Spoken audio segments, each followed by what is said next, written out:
Halo Scorpio, selamat datang dan terima kasih sudah mampir. Semoga kamu dalam keadaan sehat. Ini adalah reading minggu ini atau kapanpun kamu nonton adalah waktu terbaik kamu untuk dapat pesan ini ya. Oke, yang pertama tema kamu sekitaran nonton ini adalah pertama ada Pluto, ini planet kamu dan gini ya, di sini tuh energi kamu keluar banget gitu. Jadi kayak mau menunjukkan mungkin ada sesuatu yang berubah di dalam diri kamu atau kamu kayak mau menunjukkan kepada dunia ini loh diri gua gitu.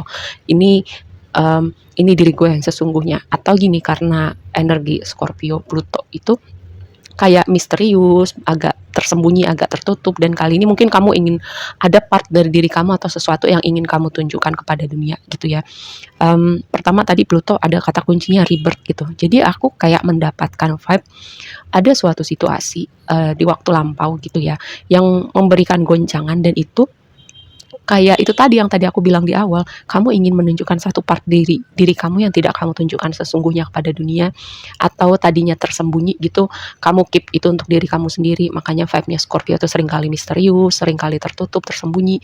Tapi dengan momen transformasi ini bisa jadi momen glow up kamu terlahir kembali, ada perubahan signifikan pada diri kamu dan cara kamu menunjukkan diri kamu kepada dunia ya.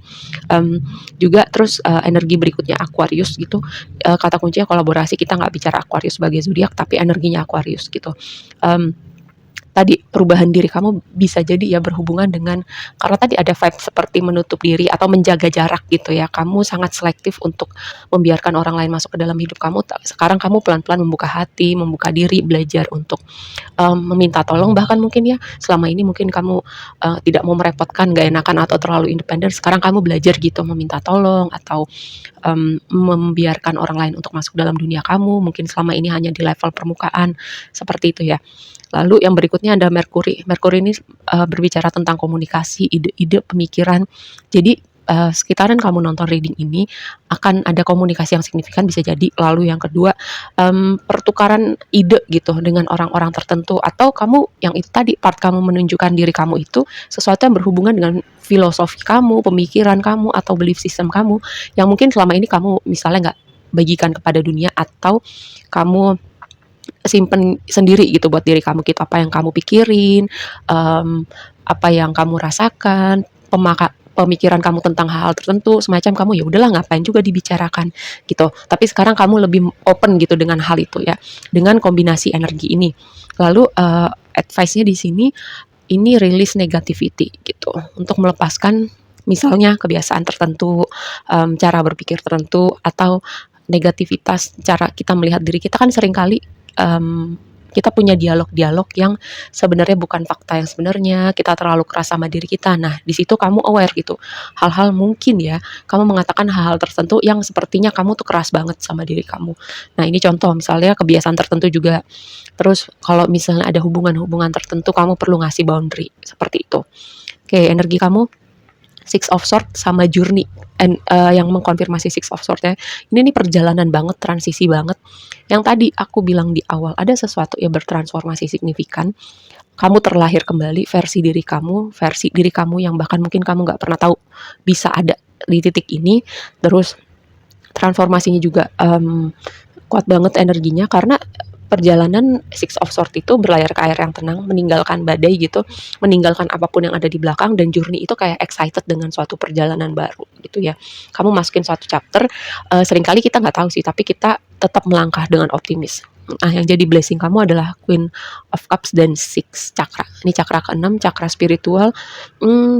Aku mendapatkan vibe tentang sesuatu pesan yang sangat spiritual ya dengan Queen of Cups gitu kan. Queen of Cups energi paling intuitif, paling packing sama Queen of Cups itu adalah energi caring, nurturing, selain juga energi spiritualnya juga kuat. Dan di situ konfirmasinya adalah chakra ke-6 gitu. Aku kayak mendapatkan vibe penonton aku setidaknya belakangan ini kayak semesta tuh berusaha berkomunikasi sama kamu gitu. Atau kamu tiba-tiba kayak kayak paham suatu hal yang kamu nggak bisa jelasin, tapi kamu tahu hal itu gitu ya. Dan itulah yang namanya intuisi gitu, kayak kamu tahu sesuatu hal tapi kamu nggak bisa jelasin, tapi kamu tahu aja atau kamu bisa memprediksi sesuatu gitu yang kamu bahkan belum punya apa ya dasar-dasarnya, fakta-faktanya, tapi di kemudian hari terjadi.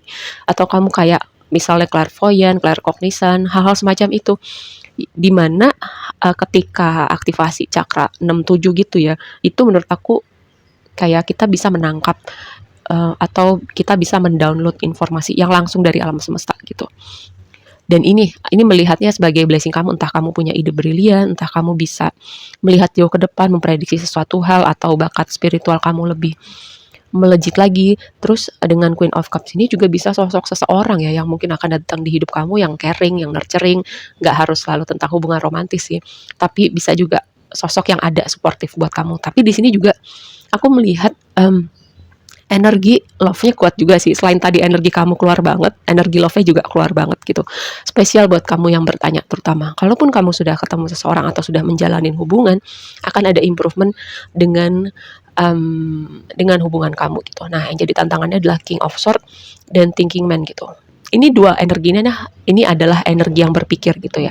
Tapi ini posisinya dari tantangan kamu, entah dengan berpikir misalnya jadi overthinking, atau kamu butuh berpikir dan kamu nggak bisa memikirkan hal itu sendirian, atau bisa jadi juga ada hal-hal yang sebenarnya kamu perlu pikirin terus kamu abaikan gitu, atau kamu tunda-tunda gitu untuk kamu pikirin. Nah, ini jadi tantangan kamu dan kamu perlu mindful ya sekitaran kamu nonton reading ini. Dan bisa jadi juga gini, pikiran, aku selalu bilang ya, pikiran kita itu punya power untuk manifest sesuatu gitu ya. Dan di situ ada magician. Jadi bisa jadi juga salah satu tantangan yang berhubungan dengan pikiran itu mungkin gini, apa yang ada di konstan di pikiran kita, di energi kita, itu cuman masalah waktu, kita akan kayak manifest itu ke dunia realita kita ya. Jadi kamu harap perhatikan gitu, apa yang konstan ada di pikiran kamu ya. Kalau kamu konstan memikirkan cinta, lihat nih cinta datang di hidup kamu ya. Dan aku melihat ini sebagai sosok atau cinta yang solid gitu, cinta yang reliable dan berpotensi, karena di waktu yang akan datang ada magician dengan woman holding a heart. Lalu kartu berikutnya adalah Ace of Pentacles, door to romance gitu. Aku melihat kombinasi ini, pertama kamu manifest cinta, atau cinta ini kamu temukan dari pertamanya gini, misalnya ketika kamu melakukan kolaborasi, kamu ketika melakukan kerja, bisnis, dari situasi itu mungkin rekan bisnis kamu punya teman terus dikenalin, atau kamu kenal seseorang di tempat kerja, kenal seseorang yang berhubungan dengan lingkup bisnis kamu. Ini aku melihatnya seperti itu ya. Dan ini sesuatu hubungan yang berpotensi ya. Semua potensi itu ada, tinggal gimana kedua belah pihak itu berusaha sih itu ya. Tapi so far energinya bagus banget, dan yang tadi ada Mercury mungkin sudah masuk juga ke tahapan komunikasi dengan orang ini. Oke, aku rasa segitu aja dulu readingnya kali ini buat kamu. Semoga bermanfaat dan sampai ketemu di reading berikutnya ya. Bye.